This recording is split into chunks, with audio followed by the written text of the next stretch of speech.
이곳에 모여서 예배를 통해서 은혜를 받고 새 힘을 얻고 있는데 그 이유가 무엇이라고 생각합니까? 여기에 대한 대답으로 영국 성공회의 윌리엄 템플이라고 하는 대주교의 가르침을 인용하면 다음과 같습니다.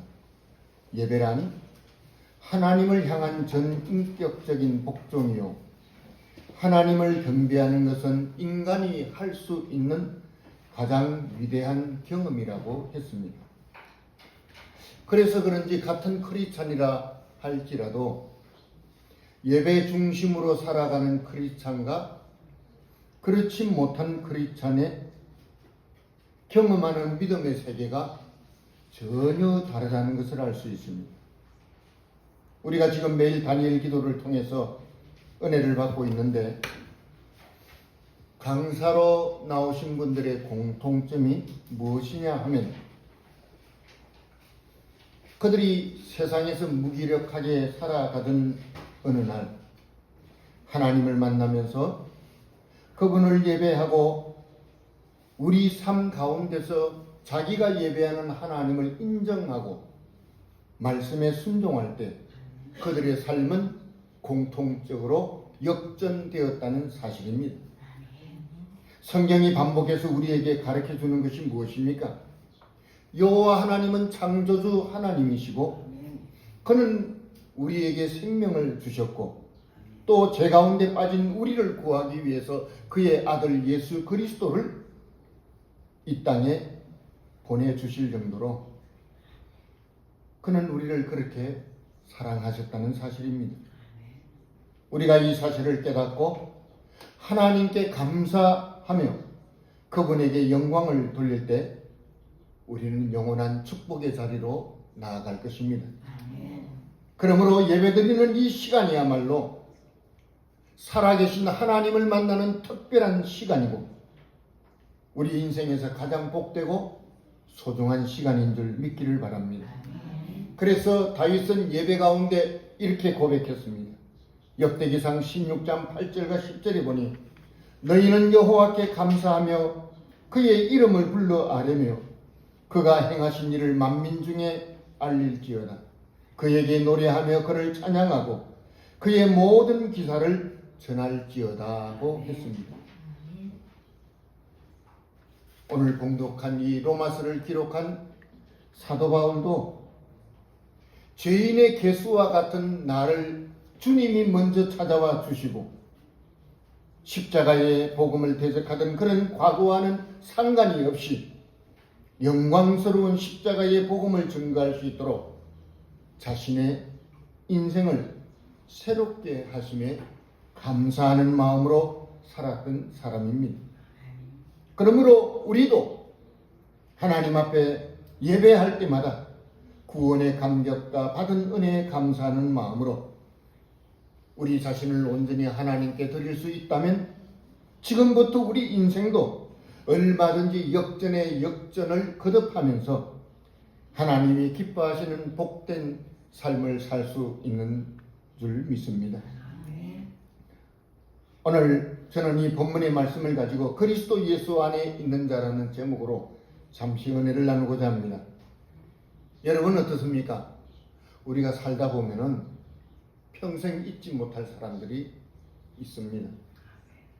저도 돌아보면은 잊혀지지 않는 귀한 분들이 많이 있고 그들이 제게 베풀어 주신 은혜가 오늘의 저를 만들었고 그분들의 도움과 가르침이 제 평생에 큰 힘이 되었다는 것을 알 수가 있습니다. 오늘 본문을 보면은 이 로마서를 기록한 사도 바울도 마찬가지입니다. 그는 이 로마서를 끝맺으면서 결코 잊을 수 없는 사람들의 이름을 로마서 16장에 새기고 있는데 제가 여러 번 세어봤습니다. 여기에는 36명의 이름들과 그 외 다수의 사람들이 나옵니다.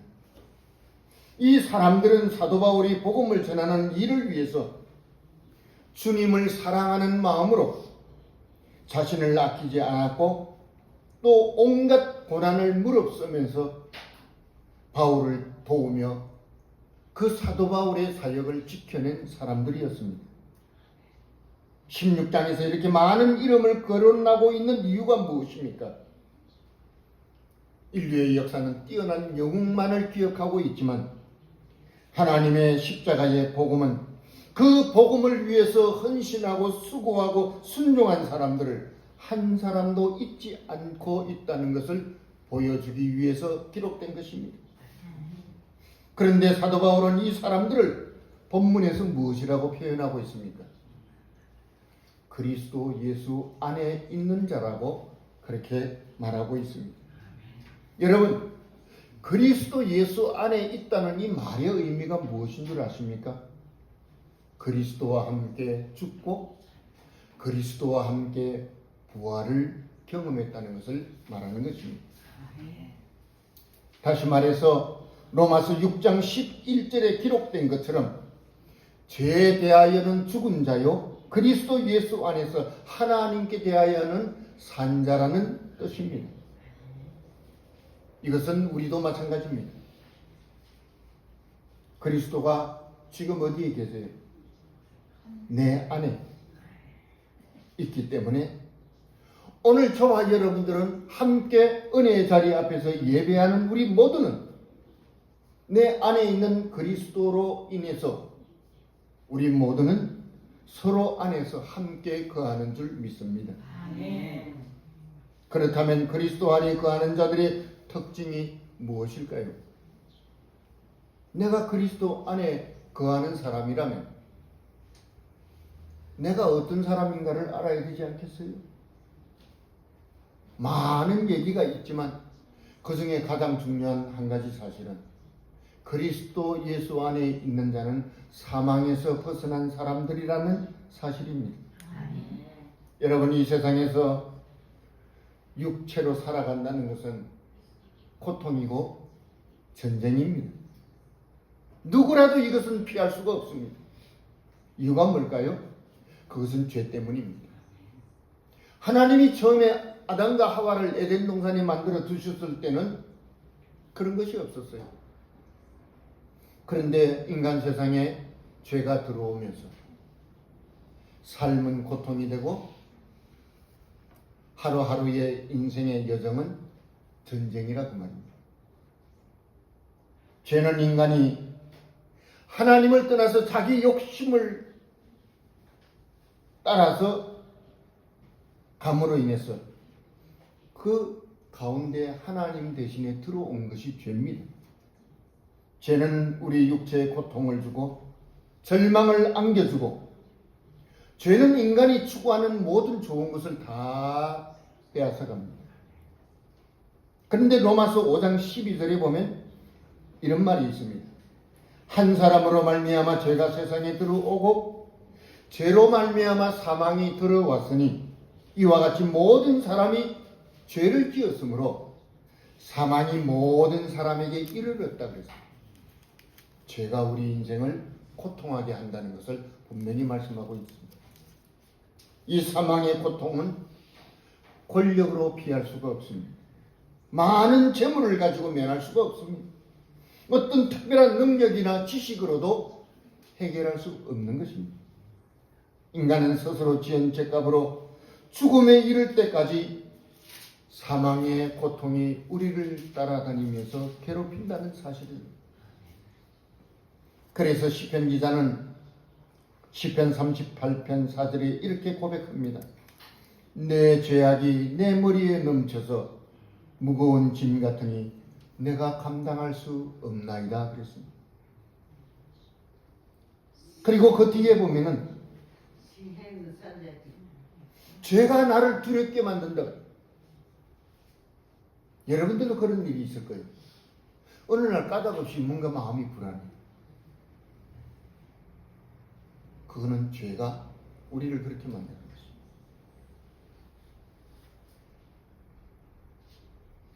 죄가 나를 바로 걷지 못하고 실족하게 만들고 죄가 나로 하여금 근심과 슬픔에 잠기게 만들고 죄는 원수를 통해서 나를 괴롭히는 것입니다. 그래서 시편 기자는 이런 모든 고통에서 벗어나는 유일한 길이 하나 있는데 그것은 하나님을 찾고 하나님의 도움을 구하는 것이라 그랬습니다. 이유가 무엇일까요? 하나님 이외에는 이 세상에서 죄를 범한 인간에게 그 어떤 소망이나 구원도 줄 수 없기 때문입니다. 그래서 우리는 부지런히 하나님을 찾아야 됩니다.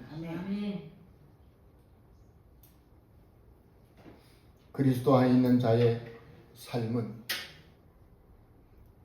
죄를 가지고 고통하는 사람의 삶과는 다릅니다. 죄가 주는 사망의 고통에서 건짐을 받아서 하나님의 자녀가 되었기 때문에 그 어떤 죄의 권세도 더 이상 저와 여러분들을 괴롭힐 수 없으며 어떤 원수도 우리를 넘어뜨릴 수 없으며 사망의 권세를 우리는 이기고 부활하신 주님과 함께 거하기 때문에 우리에게는 두려움이 물러가는 줄 믿습니다. 여기에 대한 확실한 증거가 바로 오늘 본문에 나오는 사람들의 삶을 통해서 보여주고 있는 것입니다. 여러분, 우리가 살아보니까 세상이 어때요? 내 욕심껏 살아가도 정말 힘든 세상인데 내가 원하는 대로 다 해도 만족을 누리지 못하는 인생인데 그런 세상에서 도리어 복음을 전하는 사도 바울을 위해서 자기 목숨까지 내어준다는 것, 이거는 쉬운 일이 아닙니다. 오늘 본문에 보니까 그 대표적인 인물이 1절에 나오는데 갱그리아의 베베라고 하는 자매였습니다. 그 당시는 무슨 집사, 권사 이런 직분이 없다 보니까 제 생각에는 오늘날로 말하자면 베베 권사님쯤 되겠죠. 그런데 갱그리아라는 지명을 들으면 떠오르는 게 있어요. 그게 뭐죠? 사도행전 18장 18절. 사도 바울이 일찍이 서원이 있으므로 갱그리아에서 머리를 깎았다 그랬어요. 이 말은 구약시대의 나실인들이 있잖아요. 삼손같이 하나님 앞에 서원했던 사람들이죠. 하나님 앞에 자기 자신을 제물로 드린 사람들이 나실인이었습니다. 사도 바울도 어떤 특별한 목적을 위해서 일시적으로, 자기 인생 전체가 아니라 일시적으로 특별한 목적을 위해서 나실인이 되었던 것 같습니다. 그래서 그 기간이 끝났을 때 마침 그곳이 갱그리아라는 지방에 갔을 때였고 그는 그곳에서 머리를 깎은 것이 아닌가 이렇게 짐작할 수가 있습니다. 그런데 그 과정에서 이 베베라고 하는 자매를 만나게 되었고 우리는 성경에 기록하지 않고 있기 때문에 알 수는 없지만 아마 그녀로부터 사도 바울은 도움을 받지 않았느냐 하는 것입니다. 왜냐하면 오늘 본문을 자세히 들여다보면 1절에서 일꾼이라고 하는 이 단어가 헬라어로 디아코노스이기 때문입니다. 디아코노스라는 것은 섬기는 자라는 뜻입니다. 그리고 1절 마지막 부분에 가서 보면은 또 이 베베를 가리켜서 뭐라고 말하고 있습니까? 여러 사람들, 사도 바울을 포함한 여러 사람들의 보호자가 되었다고 하는데 이 보호자라는 단어가 어떤 뜻을 가지고 있느냐면 어떤 사람이 여기 서 있습니다. 그러면 베베가 그 앞에 서서 그 사람을 보호하고 방패막이가 되어준다는 것을 의미하는 것입니다. 그야말로 전쟁터에 나가서 그 사람을 살리기 위해서 자기가 대신 창을 맞고 화살을 맞는 방패막이가 되는 것과 똑같은 의미를 가지고 있습니다. 어쨌든 그녀는 복음을 전하는 사도 바울과 또 다른 전도자들을 위해서 일꾼이나 혹은 보호자라는 표현에 부끄럽지 않을 정도로 그녀는 정말 많이 수고하고 많이 헌신한 사람이었습니다. 문제는 2절의 말씀입니다. 사도 바울은 이런 베베를 로마 교회에 추천하면서 하는 말이 뭡니까? 그녀에게 합당한 예절로 그를 영접하고 무엇이든지 소용되는 바를 도와주라 그랬습니다. 사도 바울의 이 짧은 말이 베베라는 사람의 신앙과 인격이 어떻다는 것을 충분히 짐작할 수가 있습니다. 그런데 이 베베와 같은 복음을 위해서 충성을 다하는 귀한 일꾼들은 구약에도 보면 많이 등장합니다. 그 대표적인 사람이 누굽니까? 엘리야를 섬긴 사렙다 가부가 나오죠. 엘리사를 섬긴 수넴 여인이 나옵니다. 열왕기상 17장과 열왕기하 4장에 이 사람들이 나오고 있습니다.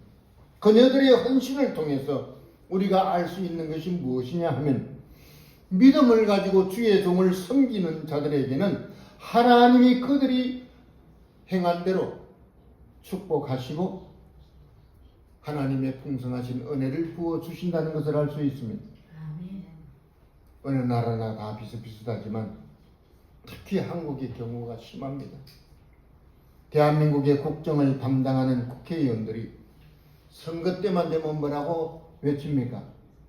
여러분들이 종이 되겠습니다. 여러분들을 섬기겠습니다. 그렇게 하면서 표를 얻어요. 선거를 할 때는 모섬처럼 섬기겠다고 다짐을 하다가 당선만 되면 백성 위에 군림하는 사람들이 대한민국의 국회의원들입니다. 재헌 국회 때부터 대한민국이라는 국가가 생기고 첫 국회가 시작된 이래로 여야를 가리지 않고 오늘날까지 국회의원들의 행태가 바로 이런 모습이었습니다. 참 대한민국의 앞날이 걱정이죠.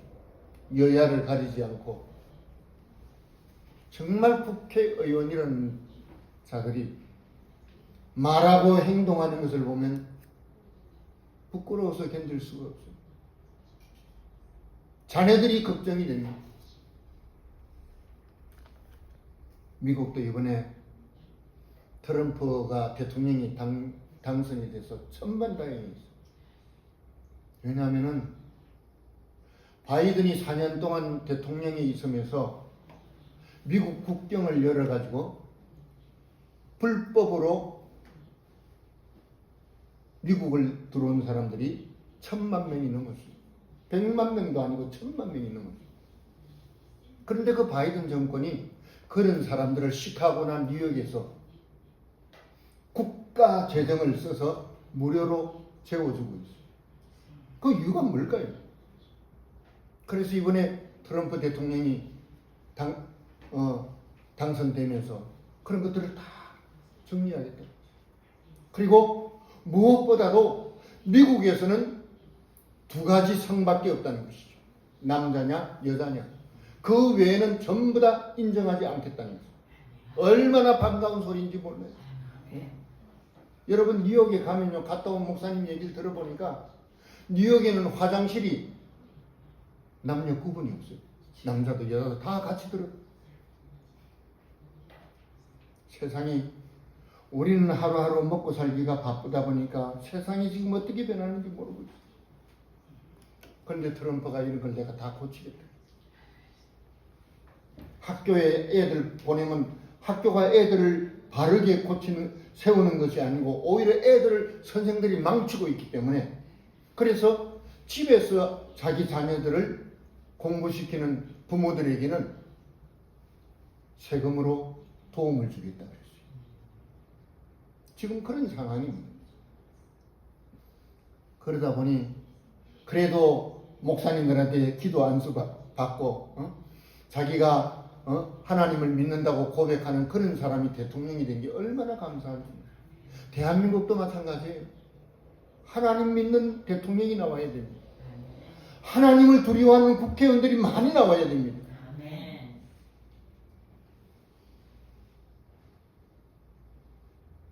이번 다니엘 기도의 5번째 강사로 나오신 향기 나는 사람들의 대표 임정택 대표를 보니까 그분이 지적 장애자들을 섬기는 모습이 인상적이었습니다. 사회적으로 소외되고 소망이 없고 이 자존감이 너무너무 낮은 장애자들을 먼저 찾아가서 그리스도의 사랑으로 섬기고 그것을 자기 자신의 삶의 목적으로 삼았더니 주님이 기뻐하셨어요. 그래서 한국에서 제일 많이 쓰는 커피가 히스빈이라고 하는 커피. 이분이 하는 장애자들을 데리고 카페 사업을 하고 있는.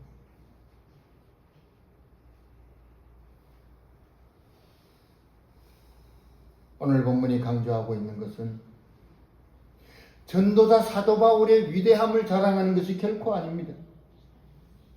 그리스도의 사랑을 가지고 사도 바울 뒤에서 그의 복음 사역을 돕는 신실한 사명자들이 연약한 바울을 위대한 사도로 만들었다는 것을 강조하고 있는 것입니다. 바울도 연약한 인간이었어요. 그에게도 질병도 있었죠. 외모도 볼품이 없었죠. 말도 시원치 않죠. 그런 사람이 어떻게 대중의 영웅이 될 수가 있겠습니까? 불가능한 일이에요.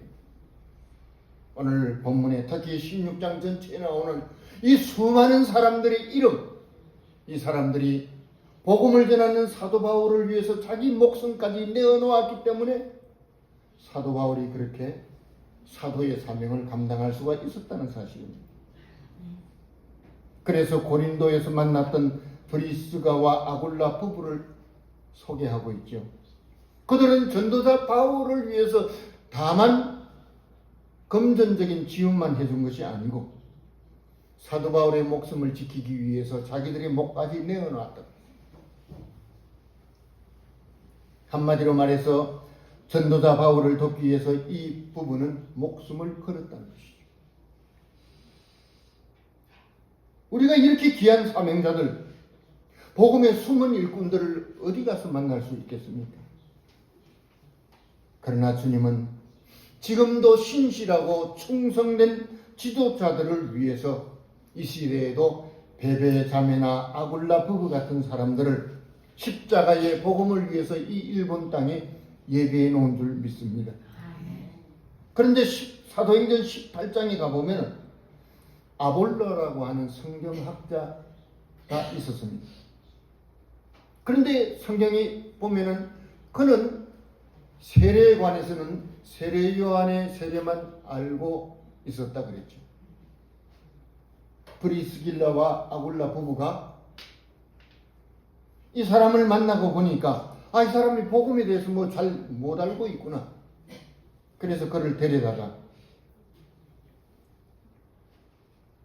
복음을 정확하게 가르치고 있는 것이 사도행전 18장 26절에 기록되어 있습니다. 당대의 유능한 성경학자예요. 그런데도 이 아볼라를 자기 제자로 삼아서 가르칠 정도로 브리스길라와 아굴라는 복음에 정통한 자였습니다. 적어도 우리가 예수를 믿으면 내가 믿는 이 십자가의 복음을 최소한도 핵심만이라도 꿰뚫어야 돼. 복음이 뭐냐? 여러분들이 믿지 않는 친구들이 야, 너 믿는 하나님 어떤 하나님이야? 너가 믿는 복음이 뭐야? 설명해봐. 꿀먹은 벙어리니. 이것보다 부끄러운 일이 어디 있겠습니까? 그래서 우리가 성경 공부를 해야 됩니다. 제가 이 교회를 40년 동안 목회하면서 저에게 성경 공부를 철저히 받은 사람은 지금까지 다 남아있는데 이 핑계 저 핑계 대면서 성경 공부하지 않는 사람들은 다 떠나갔고 그리고 또 신앙이 제가 볼 때는 정상이 아닙니다.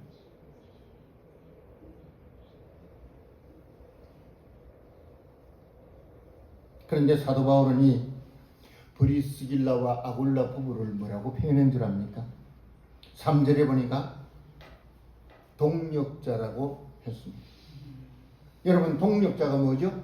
더불어 함께 일하는 사람을 동력자라고 하는데 여기서 이 사람들을 동력자라고 표현하는 것은 단순한 칭찬에 머무는 것이 아니라 실제로 사도 바울과 동급으로 대우를 하고 있다는 것을 알 수가 있습니다.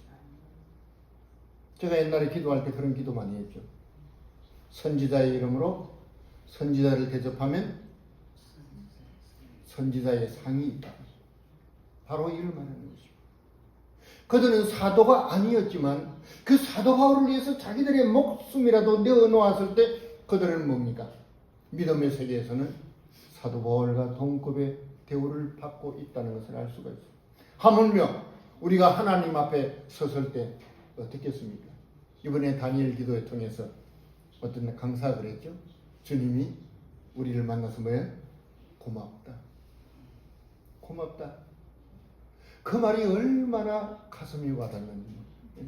주님이 우리에게 네가 그렇게 해줘서 고마워. 네가 이 일을 이렇게 해줘서 내가 고맙다. 아주 신선하게 다가왔어요. 우리도 정말 주님을 만났을 때 얘야 고맙다. 이런 말을 듣는 우리가 되어야 할 줄로 믿습니다. 어쨌든 세상 사람들은 죄가 주는 사망의 고통에서 벗어나기 위해서 매일매일 몸부림을 치고 있습니다.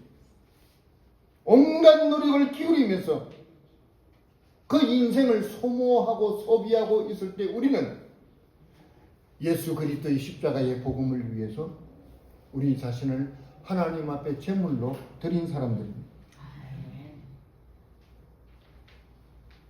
여러분, 그러니 우리가 얼마나 귀한 인생입니까? 그들은 예수 그리스도 안에 있는 그들은 십자가의 복음으로 인해서 받는 고난이나 박해를 두려워하지 않았습니다. 주님을 사랑하는 마음이 고난이나 박해의 고통보다도 더 뜨겁고 더 컸기 때문입니다. 우리도 이왕에 십자가의 복음을 증거하고 하나님을 나의 구주로 믿는다면, 그리고 이 복음을 전하는 사명자라고 하면 당연히 세상을 이기는 그런 믿음으로 우리가 받은 사명을 완수할 수 있도록 우리도 자기 자신을 주님께 드려야 할 것입니다. 빌립보스 2장에 가보면은 오늘 본문에 등장하지 아니하는 다른 사람 이름이 또 나옵니다. 거기에는 에바브로디도라고 하는 사람이 나옵니다. 이 사람은, 바울은 이 사람을 가리켜서 뭐라고 한 줄 압니까? 빌립보서 2장 25절입니다. 나의 형제요, 함께 수고하고 함께 군사된 자라셨습니다. 그리고 30절에 가서 이렇게 말하고 있습니다. 그가 그리스도의 일을 위하여 죽기에 이르러도 자기 목숨을 돌보지 아니한 것은 나를 섬기는 너희의 일에 부족함을 채우려 함이라 그랬습니다. 무슨 말입니까? 사도 바울이 예루살렘을 방문하고 그곳에서 제수의 몸이 돼서 자기가 원하던 로마에 갔습니다. 그러나 로마의 감옥에 갇히고 말았죠. 그런데 그 로마와 빌립보는 너무너무 먼 길입니다. 1000km도 넘는 먼 길입니다.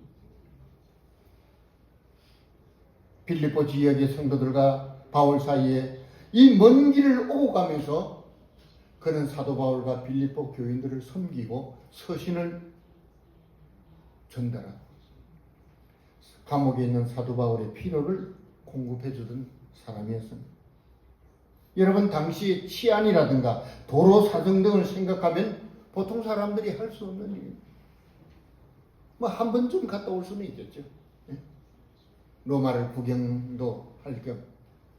그런데 그 길을, 그 먼 길을 사도 바울을 위해서, 그리고 빌립보 교인들을 위해서 수도 없이 왔다 갔다 하다, 그도 육신이기 때문에 병들어서 죽게 되었습니다.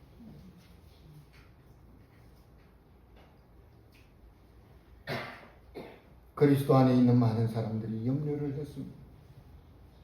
그들은 간절히 이 에바브로디도가 건강을 얻기를 기도했습니다. 마침내 성도들의 기도의 덕분에 그는 살아날 수가 있었습니다. 여러분, 그리스도 예수 안에 있는 사람들은 세상 사람들이 상상도 할 수 없는, 꿈도 꿀 수 없는 하나님의 영원한 사랑을 입은 줄 믿기를 바랍니다. 사망의 권세에서 벗어나서 천국 시민으로 창조주 하나님이 우리에게 베풀어 주시는 축복과 은혜를 입으면서 살아가고 있는 줄 믿습니다. 이것이 그리스도 안에 있는 자만이 누릴 수 있는 특권이라는 사실입니다. 이렇게 그리스도 안에 있는 이 수많은 사람들의 헌신과 충성된 마음이 예수 그리스도의 십자가의 복음을 소아시아를 넘어서 이제는 유럽과 온 세상에 복음이 증거된 것처럼 오늘 저와 여러분들도 오늘 본문에 나오는 이 베베 자매처럼 또 브리스길라와 아굴라 부부처럼 또는 에바브로디도처럼 복음을 위해서 함께 수고하고 복음을 위해서 함께 고난도 받으며 그런 사명자들이 되어서 우리 오사카 중앙교회가 목표하는 일본 복음화 세계 선교로 더 많은 열매를 맺어서 하나님을 기쁘시게 하는 저와 여러분들이 되기를 소원합니다. 아멘. 기도하겠습니다.